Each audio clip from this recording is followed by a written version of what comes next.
Hello, I'm Suzanne of Well Mother, and today we're going to be considering what are the extraordinary vessels. So these are some special meridians in Chinese medicine, and we're going to be looking at what they're about and why we might want to work with them.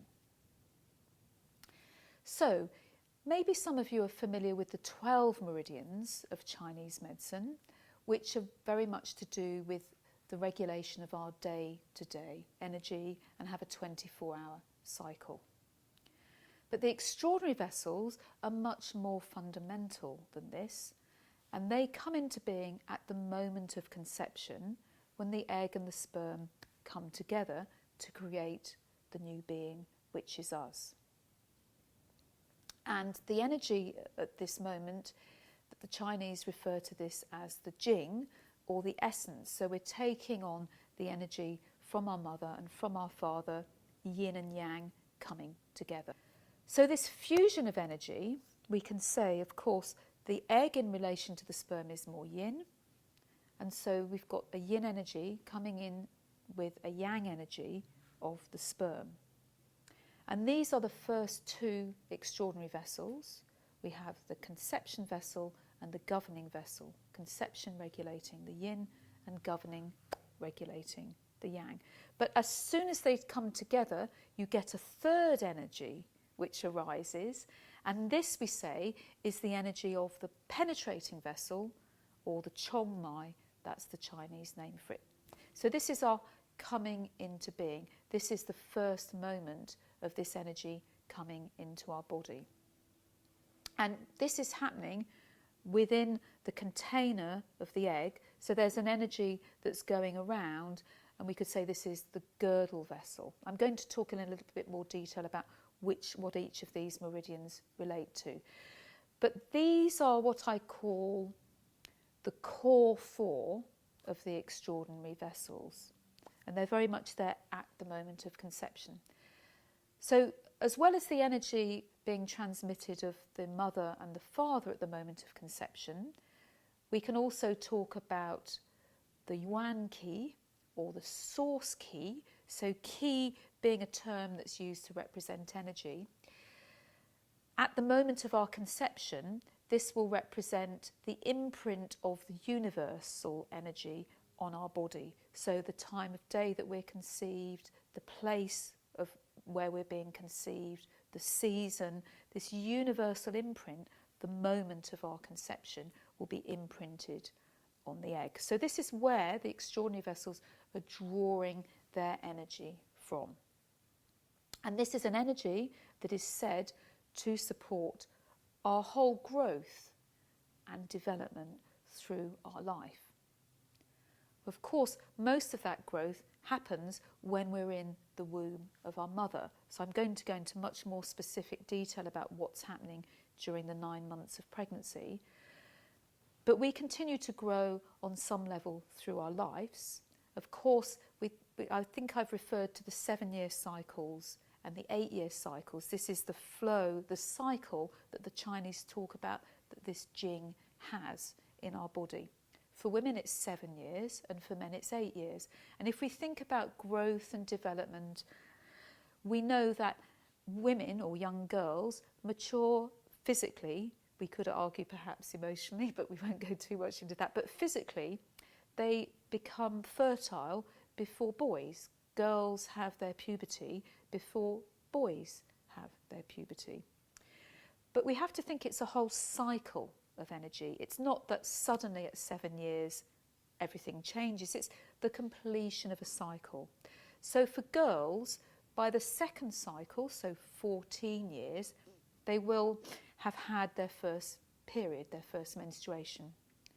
And we see that this is going to be slightly different for each person in today's culture, and it is influenced by the society in which we live. So we know that 100 years ago, girls would be menstruating, their first menstrual cycle would be later than it is now. And we know some girls are menstruating as early as 9 or 10.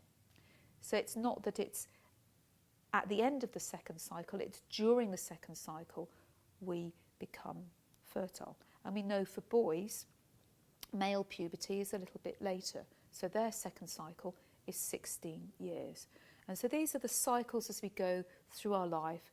So thinking about women for the moment, because the cycles are a bit more defined in women, the reproductive cycles, that we could say the third cycle, 21, is building up to more mature, fertile energy, because of course to reproduce, the capacity to reproduce is there by 14, but we're not really ideally wanting to be producing children when we're 14 because we haven't finished growing our own body yet. So we'd say really it's not until more towards the end of the third cycle, which will be 21, is a more ideal time physically to have children.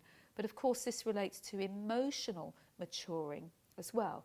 Physical growth but emotional growth, they are linked together in the Chinese way of looking at things. So 28, the cycle from 21 to 28 is a more emotional maturing of the Jing. And then 28 to 35, then the energy is still strong and flourishing. They do say that after 35, the Jing is beginning to decline a bit, but of course it depends on how we've looked after our energy.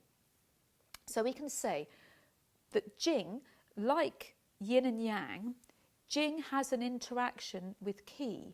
We can't separate Jing off from Qi because Jing is always being supported by the Qi, the energy that we're taking in from our environment, or when we're in the womb, the energy that the mother is taking in from the environment. So at the moment of conception, this is when the Jing comes into the physical body, but it's a potential energy. And it's always going to be supported more or less supported by the Jing that's coming in all the time. So there's always an interaction between the Jing and the Qi. So the Chinese talk about the Jing is very important, the quality of the health of the parents at the moment of conception, because that's the ancestral energy that they're transmitting to their child. So they talk about the Jing as being fixed in a way, because you can never change who your parents are. You can never change that ancestral line. But of course you can always influence the quality of it.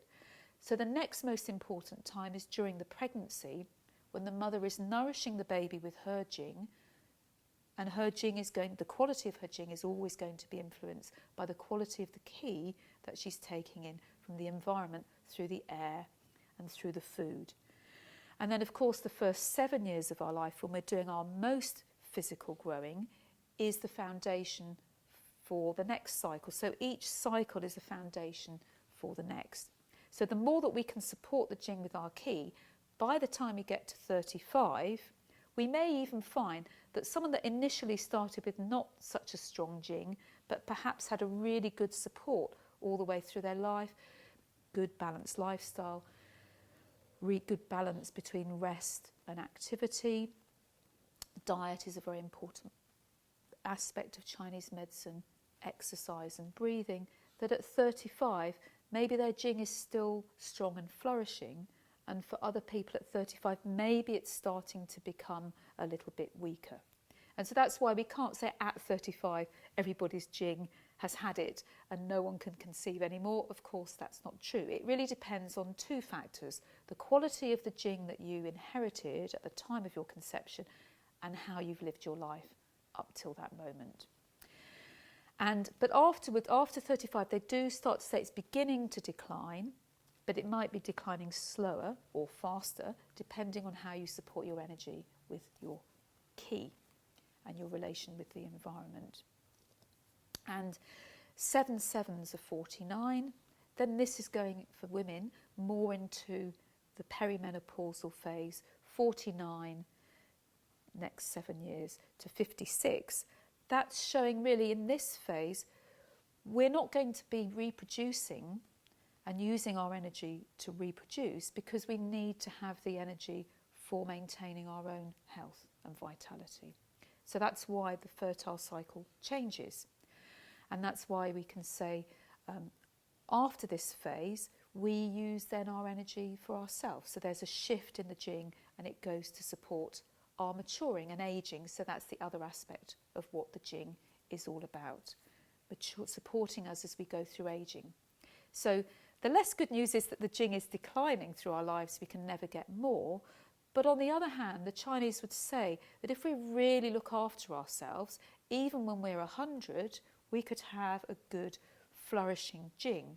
Because Jing, like any concept in Chinese medicine, is not just about our physical nature, it's about our emotional nature, and it's about how we manage our energy. How are we looking after our Jing?